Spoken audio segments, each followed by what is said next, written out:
bahkan kemudian para sahabat menyatakan pula bahwa mengambil talqin zikir ini hukumnya adalah wajib.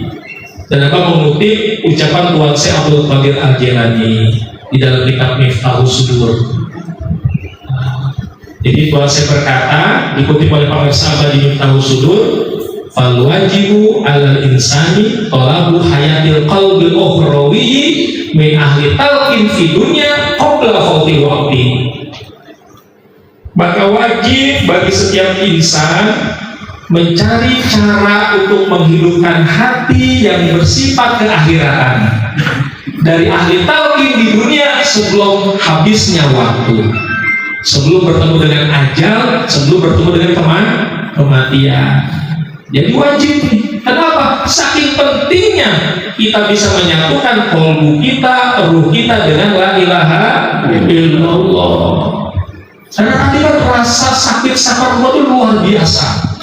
Kalau hanya mengandalkan hafalan, pengetahuan, kita ingin membuktikan nih, ya bagaimana kenapa kita harus menyatukan ruh kita dengan la ilaha illallah. Maka untuk meyakinkannya, silakan melakukan sebuah pengujian. Bagaimana bentuk pengujiannya?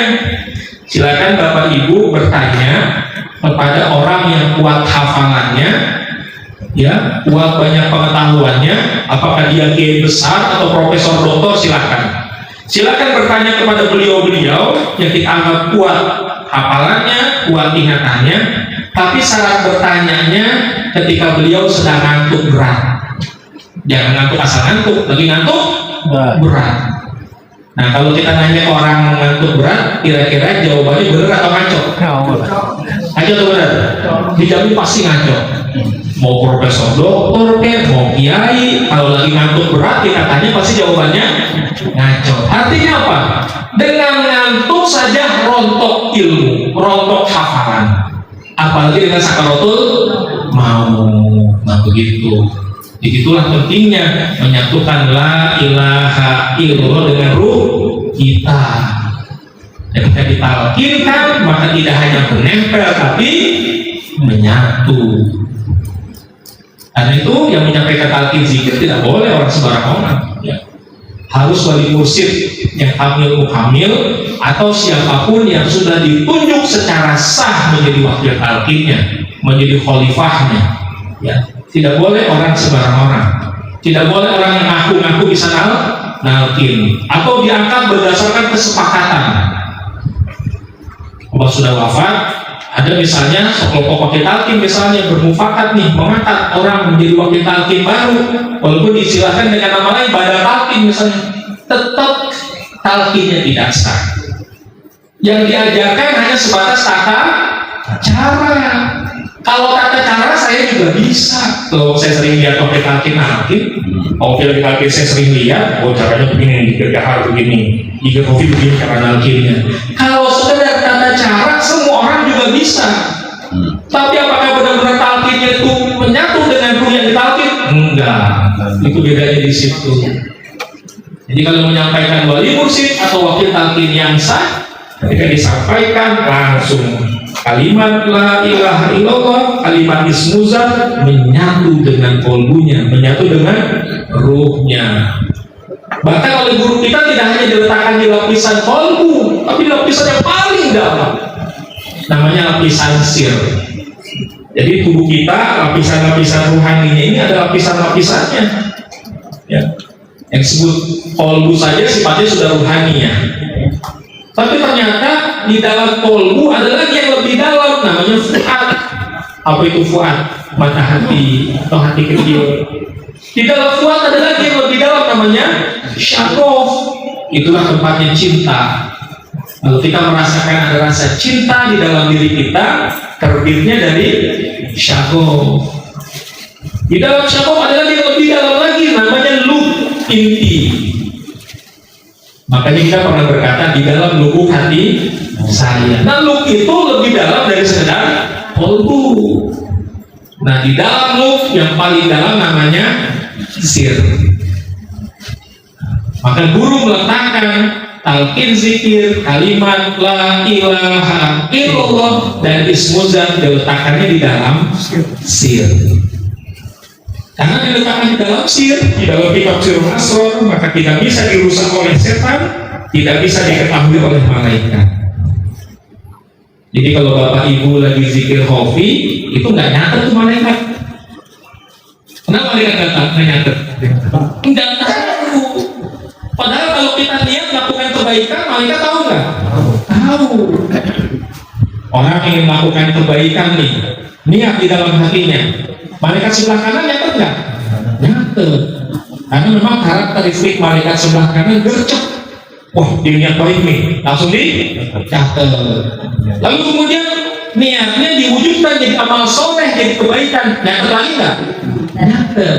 Itulah karakteristik malaikat sebelah kanan. Tapi kalau malaikat sebelah kiri, orang niat nih keburukan nih, dicatat nggak sama dia? Belum. Dicatat nggak? Padahal dia tahu nggak? Tahu, dia tahu. Wah, dia orang ini niat nih. Nanti malam kata dia mau buka toko, tapi toko orang. Maksud mau maling gitu kan? Dan maksudnya dia niat maling nih. Jadi langsung nyatet nggak dia malaikatnya? Belum. Enggak. Kalau misalnya dia nggak jadi, benar-benar nggak nyatet. Tapi seandainya dia langsung nih, malu dikerjain sama dia nih, benar-benar karena kondisinya memungkinkan, dia maling juga. Malaikat sebelah kiri langsung nyatet nggak? Langsung nyatet nggak? Enggak juga, nggak langsung. Dikasih spare waktu 2-3 jam. Syukur-syukur tobat katanya. Jadi malaikat sebelah kanan gercep, malaikat sebelah kiri ogahan. Dikasih waktu spare 2-3 jam, ternyata nggak tobat, baru dengan sedih dia nyatet juga. Begitu. Itu karakteristik malaikat sebelah kiri dan sebelah kanan. Tapi terhadap zikir khafi, baik yang sebelah kanan dan sebelah kiri nggak tahu. Kapan kita zikir, kapan kita goflah nggak tahu. Kan kalau zikir bagian yang kanan ini udah lagi zikir nih kata mau jadi goflah ya enggak. Dua-duanya nggak tahu. Kita zikir, kita goflah nggak. Kenapa? Karena guru meletakkannya bukan hanya di lapisan kolbu. Tadi kalau niat ada di mana? Lapisan kolbu. Karena kolbu tempat ingatan, tempat perasaan, tempat kecerdasan, ya. Itu ada di kolbu. Tapi sir itu tempatnya musyahadah. Maka malaikat nggak tahu. Alkin zikir diletakkan di sana. Makanya tidak sembarang orang yang bisa melakukan. Kalau ada yang kemudian menyampaikan talqin, lalu yang ditalqin merasa bisa mengamalkan, seolah-olah dia bisa mengulang-ulang di dalam hati. Itu cuma tata cara. Tapi secara hakikatnya tidak terjadi proses kolbunya disatukan dengan la ilaha illallah. Begitu. Itu bedanya. Ya, maka kalau kita sudah mendapatkan talqin zikir, maka insya Allah kisah tadi Tuhan saya itu bukan lagi mimpi, ya. Itu insya Allah bisa kita alami bersama.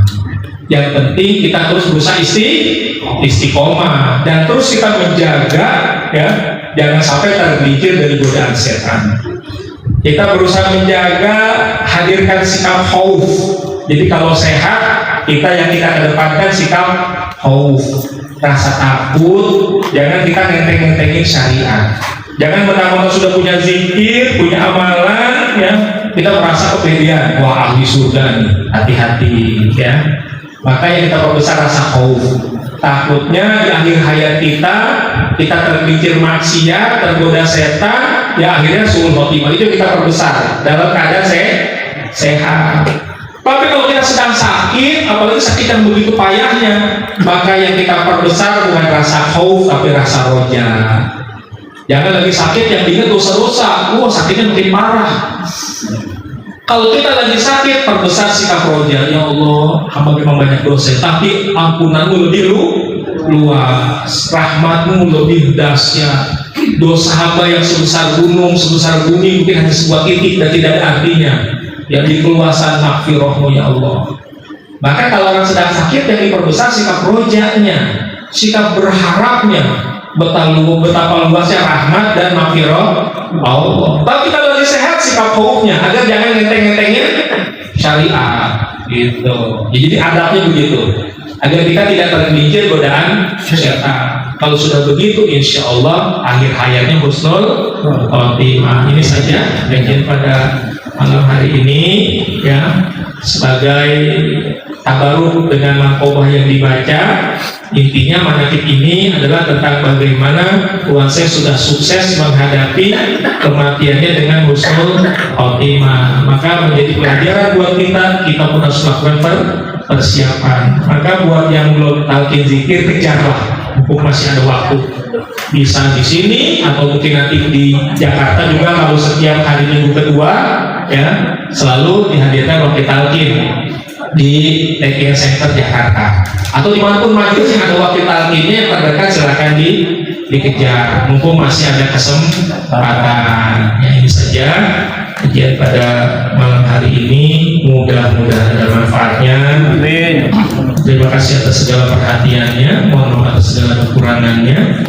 Wallahi tawakkalna wa ilaihil masir. Wassalamualaikum warahmatullahi wabarakatuh.